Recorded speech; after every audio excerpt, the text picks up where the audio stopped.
अस्सलाम वालेकुम फ्रेंड्स।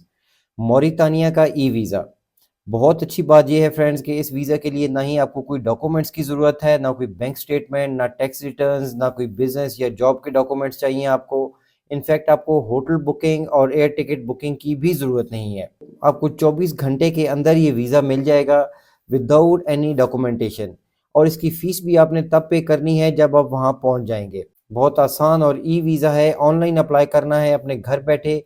तो फ़ोन से वीज़ा अप्लाई कीजिए, 24 घंटे में वीज़ा लीजिए और आप आसानी से आफ्टर 24 आवर्स ट्रैवल कर सकते हैं टू मॉरितानिया। इस वीज़ा की पूरी इन्फॉर्मेशन और मॉरितानिया के बारे में कुछ बेसिक इन्फॉर्मेशन आज आपके साथ शेयर करूँगा। वीडियो को एंड तक ज़रूर देखिएगा और अगर इन्फॉर्मेशन अच्छी लगे तो प्लीज़ इसको लाइक और शेयर ज़रूर कीजिएगा। तो फ्रेंड्स, मॉरितानिया एक ब्यूटीफुल अरब कंट्री है। इसकी ऑफिशियल लैंग्वेज अरेबिक है और सेकंड लैंग्वेज फ्रेंच है, क्योंकि ये फ्रांस से 1960 में आज़ाद हुआ था। इस कंट्री का रिलीजन इस्लाम है और इसकी टोटल पॉपुलेशन 4.3 मिलियन से थोड़ी ऊपर है। और इसके नेबरिंग कंट्रीज़ में मोरक्को, अल्जीरिया और माली जैसे कुछ बड़े कंट्रीज़ आते हैं और स्पेन के कैनरी आइलैंड्स भी मॉरितानिया के काफ़ी करीब हैं। मॉरितानिया में आप जॉब्स भी सर्च कर सकते हैं, लेकिन स्मॉल बिजनेस स्टार्ट करने के लिए ये एक बहुत परफेक्ट लोकेशन है, क्योंकि यहाँ जाना आसान है, वहाँ पे स्टे करना, रेजिडेंस परमिट लेना या वर्क परमिट लेना, ये डॉक्यूमेंटेशन काफ़ी आसान है। और मॉरितानिया में जिन सेक्टर्स में ज़्यादा काम होता है, agriculture, fishing, tourism, health care, mining and industry sector. और इनमें अगर एवरेज सैलरीज को देखें फ्रेंड्स, तो अब की जो लेटेस्ट रिपोर्ट है उसमें फ़िशिंग इंडस्ट्री में 400 से 700 यूरो एक एवरेज सैलरी है मॉरितानिया में। एग्रीकल्चर सेक्टर में 300 से 500 यूरो है। पब्लिक सेक्टर प्रोफेशनल्स के लिए 500 से 1000 यूरो सैलरी है ऑन एन एवरेज। और हेल्थ केयर वर्कर्स के लिए 400 से 800 यूरो। और ये हेल्थ केयर वर्कर्स की बात कर रहे हैं हम, डॉक्टर्स या फिजिशियंस, सर्जन्स, उनकी बात नहीं कर रहे। उनकी ऑफ कोर्स सैलरी बहुत ज़्यादा होती है। और माइनिंग एंड एनर्जी सेक्टर में 600 से 1200 euro on an average salary है मॉरितानिया में।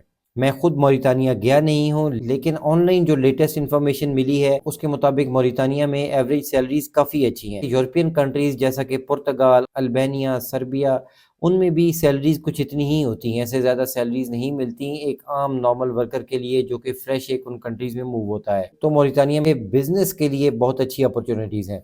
लेकिन खैर, ये तो एक बेसिक इन्फॉर्मेशन थी इस कंट्री के बारे में। अब आते हैं इसके ई वीज़ा पे। मॉरितानिया का अब 2024 तक स्टिकर वीज़ा हुआ करता था। मॉरितानिया की एम्बेसी से आपको स्टिकर वीज़ा लेना होता था यहाँ ट्रैवल करने के लिए। लेकिन जनवरी 2025 से इन्होंने ये अपना ई वीज़ा लॉन्च कर दिया है और ऑफिशियली अनाउंस कर दिया है कि अब इनके स्टिकर वीज़ाज़ डिसकंटिन्यू हो गए हैं। जिसने भी मॉरितानिया ट्रैवल करना है उसको ई वीज़ा की ज़रूरत है। और बहुत मज़े की बात ये है फ्रेंड्स कि इसके लिए ना ही आपको कोई डॉक्यूमेंट्स की ज़रूरत है और ना ही आपने कोई फ़ीस पे करनी है। वीज़ा कैसे अप्लाई होता है साथ-साथ ये दिखाता हूँ और फिर इसकी वीज़ा फ़ीस के बारे में भी आपको बताऊँगा। तो फ्रेंड्स, ये मॉरितानिया इमिग्रेशन की ऑफ़िशियल वेबसाइट है, इस्लामिक रिपब्लिक ऑफ मॉरितानिया। इस पे आप ई वीज़ा की सर्विसेज़ पे आ जाइए। तो यहाँ पे आपको ऑप्शन मिलती है 1 महीने का ई वीज़ा आप अप्लाई कर सकते हैं, 3 महीने का, 1 साल का और 2 साल का। ये सभी कैटेगरीज़ टूरिस्ट वीज़ा की हैं। लेकिन इनमें सिंगल एंट्री या मल्टीपल एंट्री ये एक चॉइस है आपके पास, आप जो अप्लाई करना चाहें। तो हम 30 डेज़ वीज़ा के लिए देखते हैं कि क्या प्रोसेस होगा। सबसे पहले तो आपने अपना ईमेल देना है, फ़ोन नंबर, ट्रैवल का रीज़न, ऑफ कोर्स टूरिज़्म लिखेंगे, अराइवल डेट आपने यहाँ पे मेंशन करनी है और नंबर ऑफ़ एंट्रीज़। तो ये मैं जल्दी से फिल आउट करता हूँ और इसको नेक्स्ट करेंगे। तो यहाँ पे आपकी पासपोर्ट की इन्फॉर्मेशन है, अपने पासपोर्ट नंबर देना है, अपना पासपोर्ट टाइप सेलेक्ट करेंगे, स्टैंडर्ड पासपोर्ट है, सर्विस पासपोर्ट या डिप्लोमेटिक पासपोर्ट। सर्विस पासपोर्ट और डिप्लोमेटिक पासपोर्ट्स के लिए मॉरितानिया का वीज़ा फ्री एंट्री होती है। लेकिन अगर आपके पास रेगुलर पासपोर्ट है तो आप यहाँ पे स्टैंडर्ड पासपोर्ट सेलेक्ट कर लीजिए। Date of issue, expiry date और प्लेस ऑफ इशू, ये इन्फॉर्मेशन देके आपने नेक्स्ट करेंगे। तो यहाँ पे आपकी पर्सनल इन्फॉर्मेशन है, टाइटल सेलेक्ट करेंगे, जेंडर सेलेक्ट करेंगे, first name, last name, date of birth, place of birth, nationality और अपना प्रोफेशन आपने मेंशन करना है। आप जॉब करते हैं, बिजनेस करते हैं, जो भी आपका प्रोफेशन है आप यहाँ पे बस मेंशन कर दीजिए।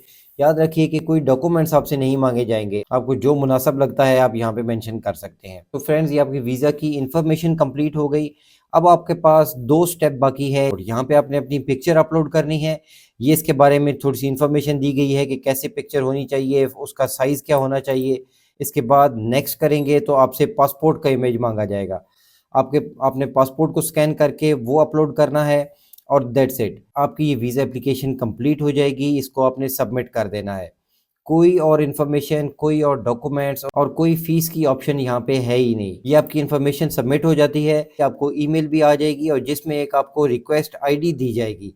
उस रिक्वेस्ट आईडी से आप अपनी एप्लीकेशन को चेक भी कर सकते हैं कि उसका स्टेटस क्या है। यहाँ पे स्टेटस चेक करने के लिए क्लिक कीजिए, request ID, passport number mention करेंगे, लैंग्वेज यहाँ पे इंग्लिश सेलेक्ट कर लीजिए और इसको ट्रैक करेंगे तो आपको वीज़ा इन्फॉर्मेशन भी मिल जाएगी कि आपका स्टेटस क्या है। और इसकी वीज़ा रेशियो 100% है, किसी का वीज़ा रिजेक्ट नहीं होता अनटिल एंड अनलेस कि आपके ऊपर कोई बैन नहीं है ट्रैवल का, आपको मॉरिटानिया से कभी पहले बैन नहीं किया गया, तो आपको वीज़ा मिल जाता है विद इन 1 to 3 डेज। 24 घंटे में ही अक्सर इसका वीज़ा आ जाता है, लेकिन मैक्सिमम टाइम इसका 3 दिन है। इसके बाद आपने टिकट लेना है और फ्लाई कर जाना है। इस वीज़ा की फ़ीस है फ्रेंड्स $60, जो कि आपने पे करनी है तब जब आप मॉरिटानिया के एयरपोर्ट पे लैंड करेंगे। वहाँ पहुँचने के बाद इसकी फ़ीस पे होती है।